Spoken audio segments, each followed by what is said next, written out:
Eesti Energia vaatas põhjalikult oma eelmise aasta rahaliikumistel otsa ja sai valmis aasta kokkuvõtte. Eelmisel aastal jäädi raamatupidamislikult ligi 100 miljoni eurosesse kahjumisse, aga seda raamatupidamislikult. Puhtalt müügi pealt teeniti kasumit 317 miljonit eurot.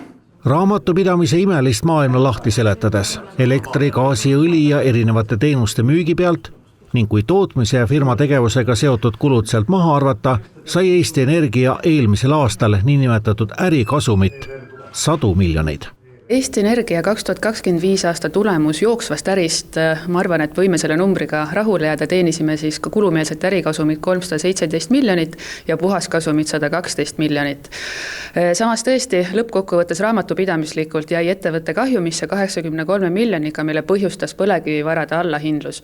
Et põlevkivivarasid me hindasime alla, kuna aasta lõpu seisuga turuhinna prognoosid näitasid, et tulevik võib olla ebakindel, et me ei ole kindel, millised rahavood sealt on tulevikus oodata, ja see põhjustas siis sellise allahindluse.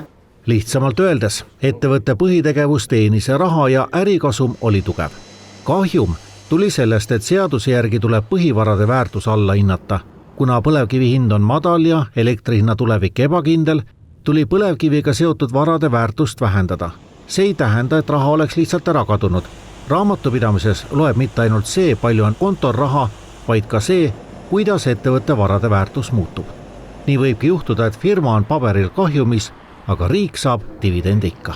Meil on äritulemused on siis selles mõttes tugevad, meie põhitegevus toodab raha. Raamatupidamisega allahindlus viib meid kahjumisse seda 3. aasta järjest ja me oma dividendi ootuse riigist täidame. Mis see miljonites on? Hetkel ma seda välja ei tooks, kuna dividendi ettepanek juhatuse poolt tuleb aasta aruandes ja saab kinnitamise siis ainuaktsionäri poolt. Kogu kasum ei tule ainult Eestist.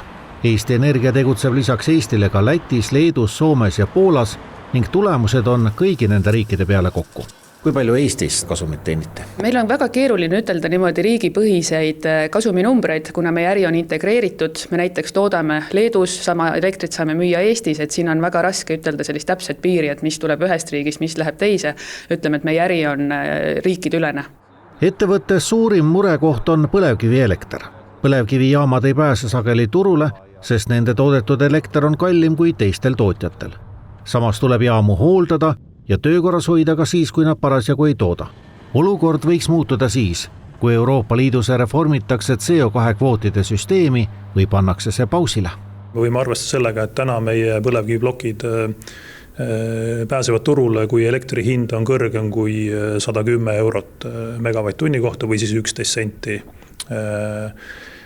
kilovatt-tunni kohta. Et see on see koht, kus põlevkiviplokid suudavad turul oma tööd teha. Auvere on siin oma hübriidkütusega allpoole, kui CO2 kulu ei ole, siis me saame sellest hinnast ju lahutada sellise mehaanilise tehtega tänase CO2 kvoodi hinna ehk 7 senti. See on siis puhta põlevkivi puhul, et kuna meil on hübriidkütus, siis peab vähem lahutamine. Et ma usun, et elektri hind nendest energiaplokkidest oleks seal circa 70-80 eurot megavatt-tund või siis 7-8 senti. Samas oli eelmise aasta keskmine elektrihind Eestis umbes 8 senti kilovatt-tunni kohta. See tähendab, et isegi ilma CO2 hinnata oleks põlevkivielektri omahind üsna sarnane turu keskmisele hinnale. Kõige kallimad elektritunnid ei teki tavaliselt kallist tootmisest, vaid olukorrast, kus elektrit lihtsalt napib. Siis makstakse mõnele suurele tootjale peale, et ta teatud tundidel voolu ei kasutaks. Ja siis hind kerkibki.